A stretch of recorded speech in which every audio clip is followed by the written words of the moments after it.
This is a very special episode because I'm not going to review the game. The fans are. Yeah, for the first time, I asked the fans to recount their experiences with the game and send them to a specified email address.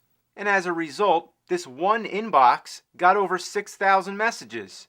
So, if you're one of the lucky ones, then I hope you enjoy hearing your words coming out of my mouth. But regardless, thanks for the submissions, thanks for supporting the show. This one's my little reward to you. Enjoy.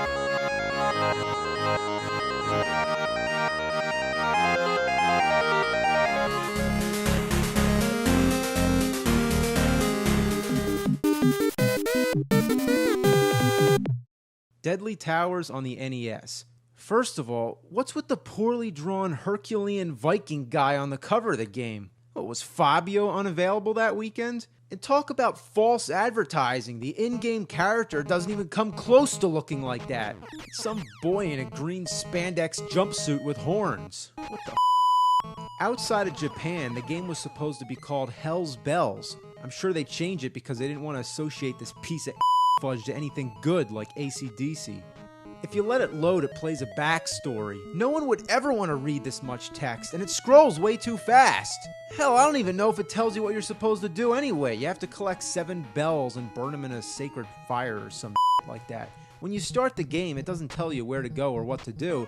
And watch out for what door you go in. It's a beginner's trap. You don't know where to go, so you just walk into a room and the enemies gang your ass. At first you might say, hey, the game looks decent. You got a sword, which you can shoot much like in Zelda, but the enemies at the start of the game don't die with one hit. No, you have to hit them repeatedly. And the worst, you can't stab the sword like in Zelda after you shoot it. You have to wait till the sword leaves the screen until you can fire again. Come on. Oh, this must be why the attack is so slow. Our hero must pass the blades out of his Hell, if broadsword shooting out of my was my only defense against purple inchworms and bats, I'd probably let them kill me. Since when are you supposed to just throw a sword anyway? I mean, swinging it at your enemy would have worked nicely, but no, he throws it, and where the hell does he get all these swords? Even the manual says you have no confidence in the sword. What the kind of advice is that? That's like saying, buddy, if you play this game, you're gonna get up the with a porcupine! Good luck, bag! It's almost like the game just wants to you off! Every screen in this game is just a cluster bad guys to fight.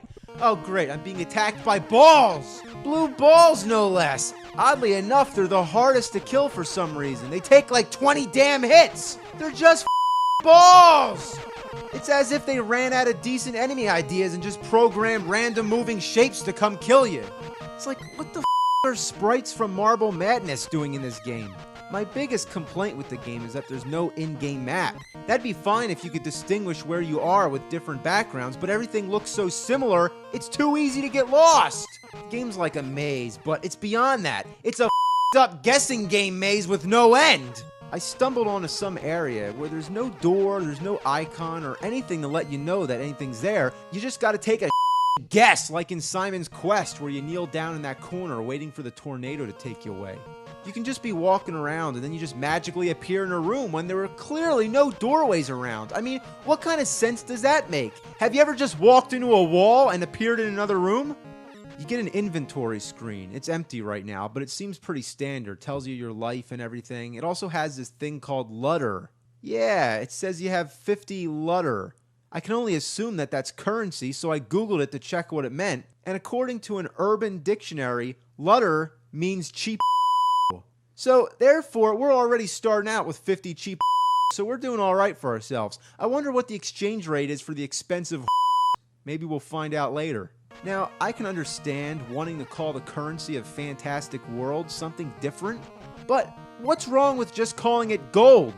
You can find power-ups to make you stronger, but good luck finding a store that'll give you any. They're found in underground dungeons infested with enemies that can kill you faster than you can say game over. Oh, and the music. The bubbly sound of ripping isn't even an adequate way to describe the music in this game. Imagine taking a phonograph machine, submerging it in diarrhea, and wiring it to a horse's to use as a speaker. It makes nails on a chalkboard sound like Mozart. And listen to this. See what happens when you go to a different room in the castle. The music starts all over again. It gets really annoying because you're constantly going from room to room, so you're hearing the same part of the music over and over again. What's the deal with the ledges that you fall off of? A lot of the places are really narrow, and it's hard avoiding those ledges. And to top it all off, when enemies hit you, it knocks you back a bit. And more times than not, they send you falling down a conveniently placed ledge. And do people normally spin like that when they fall off of something? Reminds me of spinning down the toilet. When you die, you have to start at the beginning of the game. What kind of is this? I honestly don't have the patience to get any farther in this game to see if there's another checkpoint or something. Whenever you die, you get a password, but it makes no sense because no matter how far you got into the game, you start from the beginning with all the passwords. And what programmer decided to put a time limit on the password screen? When they named this game Deadly Towers, they weren't kidding. The last time I saw towers this deadly was when they decided the horses need more fiber in their diets. This game is so hard, it's easier to lift an elephant with my while singing Old MacDonald. This game is equal to that of liquid butter. Stay away from this horrible piece of encrusted. I'd rather suck farts out of a dog's. Das Spiel ist scheiße! Dieses Spiel fickt dich hart aus das Leben! Well, I gave that a try. Anyway, this game isn't just your average turd. It's the kind of putrid, rancid, disgusting turd that sits in a truck stop bathroom for 20 years until even the flies won't go near it. It's games like this that make me regret ever picking up an NES controller. This game is like a never-ending turd that bends around and goes into your mouth, thus creating an endless cycle of eating your own whilst taking a crap, and occasionally puking up the same for all eternity. This is so bad, Satan wouldn't even accept it if you offered it with your soul. I'd rather suck the dried out of Chewbacca's fur.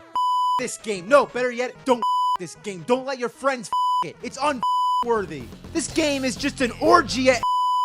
This game is a chicken licking finger son of a. This game is cider. The aliens bow down to this piece of. In other words, the game sucks.